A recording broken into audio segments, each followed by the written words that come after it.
Hey everyone, welcome back. As you can read from the title, I'm re-reviewing one of my all-time favorite splatter, gorehound, brutality-driven games. Uh, you won't really see a whole lot of games like this. Uh, this game pretty much embodies all that is brutal and all that is violent inside a person. And I absolutely loved it. Like, I'm an anti violent person, but hell, I love horror movies, I love video games, and this really combined the two. Granted, it combined the snuff film, which I've I'm not sure if snuff films actually exist, but I would never want to see a snuff film. Like, if you're gonna do a snuff film, do it in the form of a video game. That's all I can say. And I've discovered stuff that I never discovered when I was playing this game the first time. And I've beaten this game several times. And the last time I reviewed this, I was reviewing it with my niece, Crazy Kate. Um, Now, that's one of my more cleaner videos. I didn't curse a lot. Well, I'm giving this a second shot, and I'm going to be cursing a lot at this. I'm going to be uh, telling you all about the gruesome details and everything. So let's get this started. It starts off, this woman, she's just referred to as the journalist, is talking about a guy by the name of James Earl Cash, who is definitely uh, uh, pretty much a tribute name to the serial killer James Earl Ray. So you get little nods to actual serial killers in this. Um, Sorry to gross people out with picking my ears, but yeah. Um, so Cash is an evil dude. He's killed people and slaughtered a bunch of people, and he's being sentenced to death row. He dies from a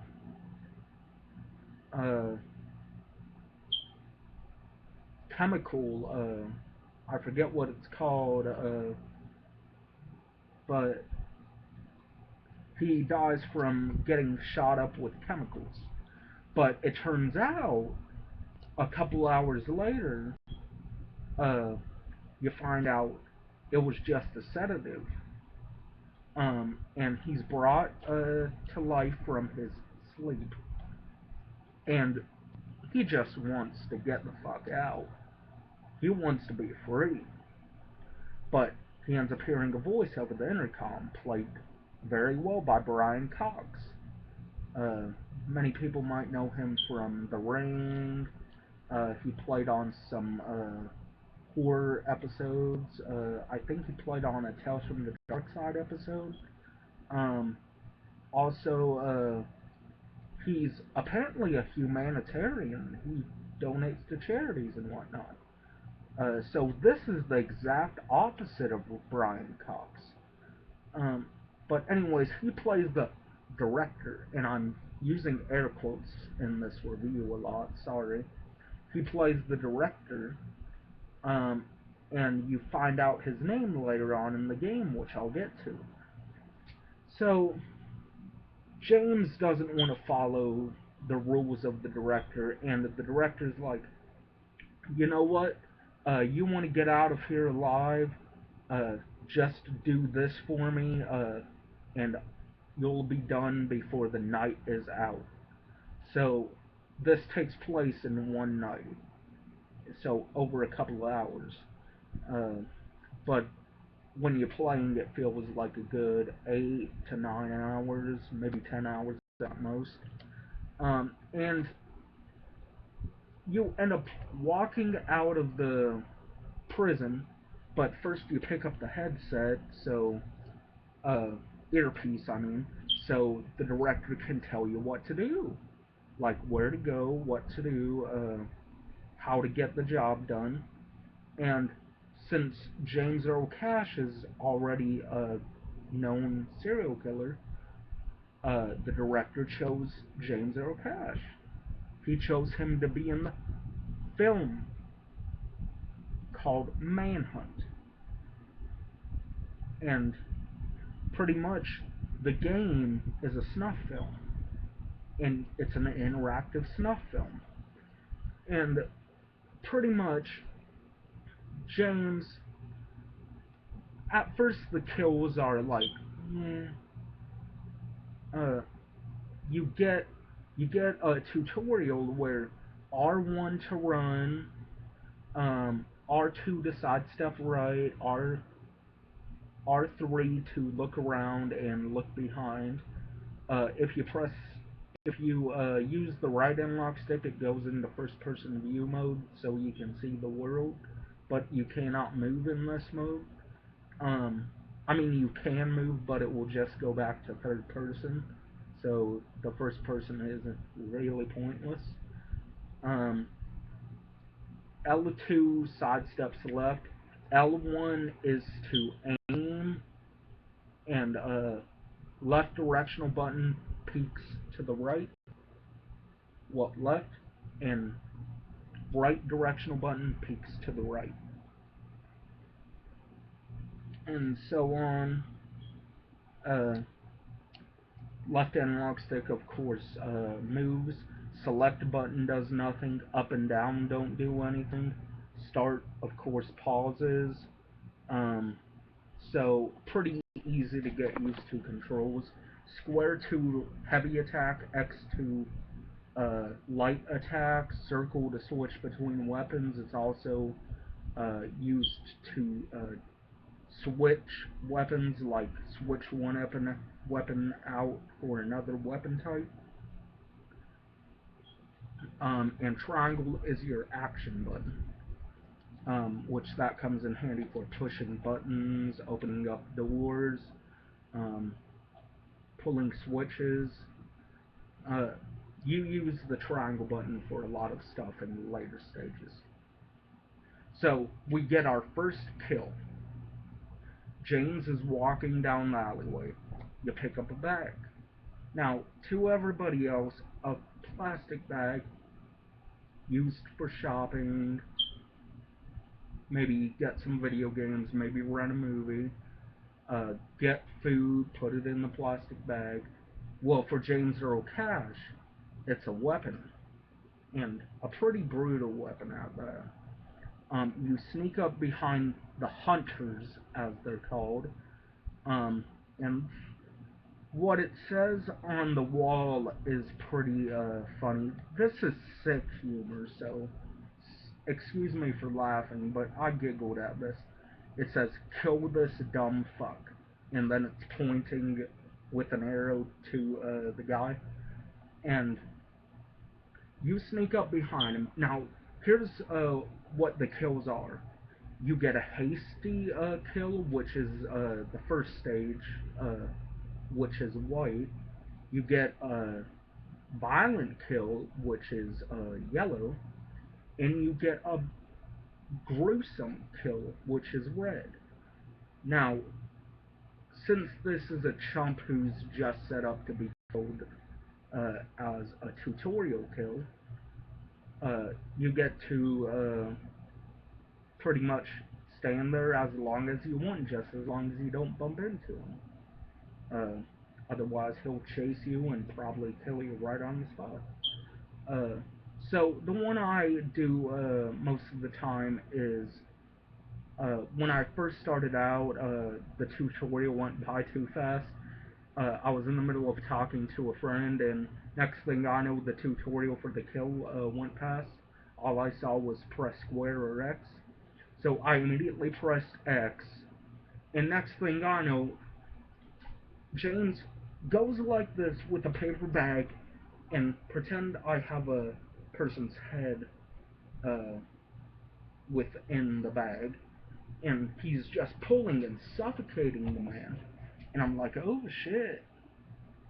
And I've seen violent stuff and everything, so it didn't really surprise me, but it surprised me to see something like that in the game. And after that, you're walking and walking, and you end up next to a jock looking dude. He's wearing a Letterman jacket and whatnot, and pantyhose over his head, so each hunter group gets their own name. These are called the Hoods. So you sneak up behind him and suffocate him with a bag. I won't spoil the gruesome and violent deaths for people who haven't played the game yet, because the kills are the rewards in this game. The kills are what makes this game what it is. Like, without the kills, this would just be another stealth game. But the kills are pretty much the point of the game. So, I'm not going to spoil the violent and gruesome deaths.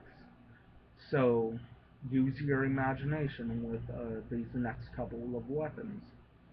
You end up having to fight somebody in a basketball court, and you get painkillers to refill your health. So you're fighting this douchebag, and after you knock him out, you go through the gate, and yeah, this sounds more like a walkthrough, but bear with me. You're walking up the stairs, and you see this shard of glass. Use your imagination. A person's in front of you, you sneak up behind them, you have a shard of glass in your hand, you see his neck just out there in the cold, just sneaking up behind him. Use your imagination. Um, so, anyways, after that's all done, you end up going into a parking lot. And after the parking lot, you go into laundry chute. You go through that, and stage 2 begins. So, stage 2 is the alleyways. And you're trying to find a doorway into hell, as this chapter is called. These don't go by chapters, they go by scenes. Like, it's set up like an actual movie. Like, the main menu is set up like a DVD menu. The levels are called scene select. Uh, the options are called settings. Of course, that's not really anything special. Uh, then there are bonus features which you unlock as the game progresses. And I'm gonna go through the list of the weapons. We got hammers. We've got like carpentry hammers. We've got plastic bags. We've got glass shards. We've got knives. We've got chainsaws. We've got baseball bats, aluminum baseball bats, wooden baseball bats. We've got barbed wire. We've got machetes. Uh, we've also got uh, AK-47s, six shooters, um, crowbars, sickles, you name it. This game's got it. So, if you want some brutal kills, play this game. Um, this game definitely gets a 10 out of 10 on my oh shit meter, and a solid 10 out of 10 out of my ratings. So this is a brutal as shit game. Like, I know I just went over the first level, but that's just a taste of what you'll get in this game. It was banned in England, I think. It was banned in Australia. It was banned in, I think, New Zealand. I'd have to check on what countries it was banned in, but it's been banned in I think 5 countries, and I see why it was banned. Uh, and we got our own game that's been banned here in America, Manhunt 2, which my review over that, I didn't go into details on all the kills and everything. I didn't go through the kick-ass parts about it. I gave it a low score. A lot of people disliked it, and I've been playing it some more again. I'm like, you know what? It deserves a better score, so I'm gonna re-review that in my next video. Uh, so 10 out of 10 for me for this one. Uh, it it's got cheats, but the way the cheat system works, play it on fetish mode first, uh, then unlock the god mode cheat. Use the god mode cheat, and then select hardcore mode. Use the god mode cheat throughout the entire thing. Uh, find things to execute the person with, and execute only. Do not kill them, just execute them. And you'll get 5-star rankings up the ass with that. And for each 5-star ranking in each scene, you unlock one part of a cheat. There's 2 parts to each cheat. So, if one level gives you a cheat, the other level is going to give you the next part of the cheat. So, just do that a total of 20 times, 20 levels total, get all 5 stars for all scenes, and you'll enjoy the cheats. The cheats are well worth putting the effort into. Um, so all I can show you is Pigsy. Yes, the pervert with the pig mask and his penis hanging out. Sniff, sniff, motherfucker. There's his photo. Don't know if you can see it. Pigsy's greatest hits. Show you a little bit of the manual. Mr. Nasty right there. He's part of the Skins uh, uh, faction. Here we got Bug from the Smileys. Uh, there's James Earl Cash right there. Uh, the director's name is Starkweather. Uh, based on I don't know if his first name is the same as the actual serial killer. It says Lionel Starkweather. I know there's a killer named Starkweather, but I'm not sure if his first name is Lionel. We've got the Innocents right there. Um, we've got more of the Smileys. The Smileys is probably my favorite Manhunt group. Uh, gang, please stop me. Okay, here's some of the weapons. Sickle. There's another picture of the Innocents. We've got axes. I forgot to mention that. Like I said, it's got everything. Mm-hmm. Here's the hoods. There's the hoods. There's the war dogs.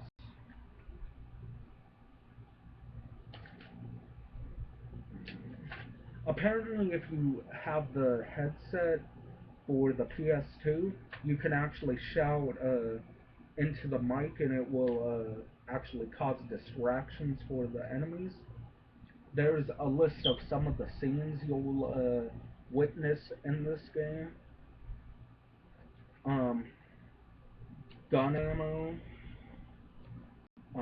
credits, an ad for my all-time favorite Max Payne game, Max Payne 2. Um, set up like a movie manual, not movie manual, but a movie pamphlet. Valiant Video Enterprises. Um, definitely check this out if you're into brutality. You can buy it for I think $9 on the PlayStation Store. Well worth, well worth the money. So, hopefully you all enjoyed my review slash uh, rambling of one of the levels and rambling over brutality of this game. Hopefully you all enjoyed my review over Manhunt. Um, what were the $7 I paid for it? I bought this used down at GameStop. It was one of the best purchases I ever made down at the GameStop. Um, March 30th, Thursday, Manhunt. I'm guessing that's when the game was made, like March 30th, but it was released in 2003. I think it was either released in October or November. It could have even been released in September.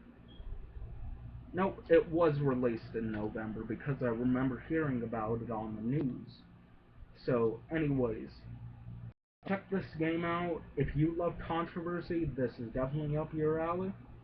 And all I can say, horror fans, check this out and enjoy. This is Psychopath1c signing off. Catch you in a bit for my review of Manhunt 2.